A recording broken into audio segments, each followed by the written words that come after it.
नमस्कार विद्यार्थी मित्र, वरद ऑनलाईन अपडेट्स चॅनलमध्ये आपलं स्वागत आहे। याप्रमाणे मी संपूर्ण व्हिडिओ इथे टाकत असतो।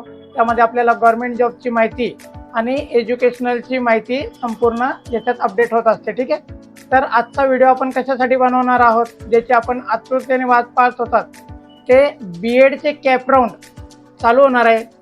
कधी होणार आहे, कसे होणार आहे, त्याच्यासाठी कोणते कोणते कागदपत्र लागणार आहे, हे संपूर्ण आपण या व्हिडिओमध्ये बघणार आहोत। तर चला चलूया आपल्या व्हिडिओमध्ये।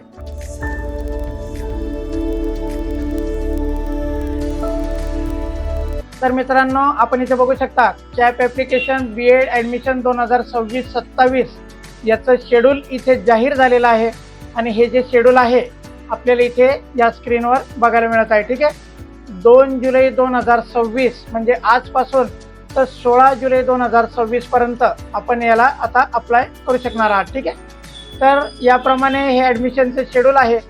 आज दुपारी 3 वाजल्यापासून आपल्याला हे रजिस्ट्रेशन करता येणार आहे आणि 16 जुलैपर्यंत आपण ते करू शकता। यासाठी आपल्याला डॉक्युमेंट्स काय काय लागणार आहेत, तर आपलं कास्ट सर्टिफिकेट, आपलं त्यानंतर नॅशनॅलिटीचं सर्टिफिकेट, उत्पन्नाचं सर्टिफिकेट, EWS असेल तर EWS, नॉन क्रिमिलियर असेल तर नॉन क्रिमिलियर, कास्टमध्ये असेल तर कास्ट सर्टिफिकेट, त्यानंतर आपलं ॲप्लिकेशनच्या फॉर्मची प्रिंट आपल्याकडे असली पाहिजे, त्यानंतर आपला स्कोर कार्ड असला पाहिजे आणि इतर जर कोणतं समांतर आरक्षण आपण अप्लाय करू इच्छित असाल, डिसॅबिलिटी वगैरे कोणतं पण असेल, तर त्याबद्दलचे काही कागदपत्र आपल्याकडे असतील तर ते कागदपत्र देखील आपल्याला इथे लागणार आहेत। ठीक आहे, तर आज दुपारी 3 वाजल्यापासून हे ॲप्लिकेशन चालू होणार आहेत।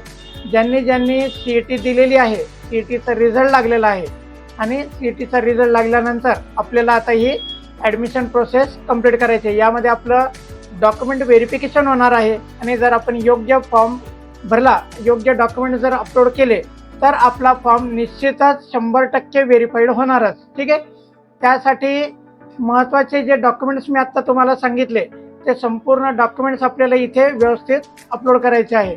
त्यामध्ये आपलं 10वी 12वी, त्याच्यानंतर ग्रॅज्युएशनचे संपूर्ण मार्कशीट, जर आपलं मास्टर डिग्री झालेलं असेल तर त्याचे संपूर्ण मार्कशीट, या सगळ्या गोष्टी आपल्याला इथे अपलोड करावं लागणार आहे।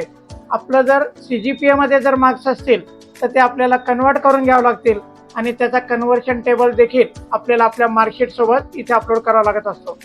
हे संपूर्ण जर आपण व्यवस्थित प्रोसेस केली तर आपला फॉर्म व्हेरीफाईड होईल आणि आपला फॉर्म व्हेरीफाईड जर असला तर आपल्याला कॅप राऊंडमध्ये पुढे कॉलेज निवड वगैरे हे करता येणार आहे। ठीक आहे, त्यामुळे पुढे जशी माहिती येईल, याची अजून जी माहिती मिळेल ती मी तुम्हाला पुढच्या व्हिडिओमध्ये देईल। तर तोपर्यंत तुम्ही माझ्या चॅनलला सबस्क्राईब करा, जास्तीत जास्त मित्रांना शेअर करा, त्यांना देखील याची माहिती मिळू द्या। ठीक आहे मित्रांनो, धन्यवाद।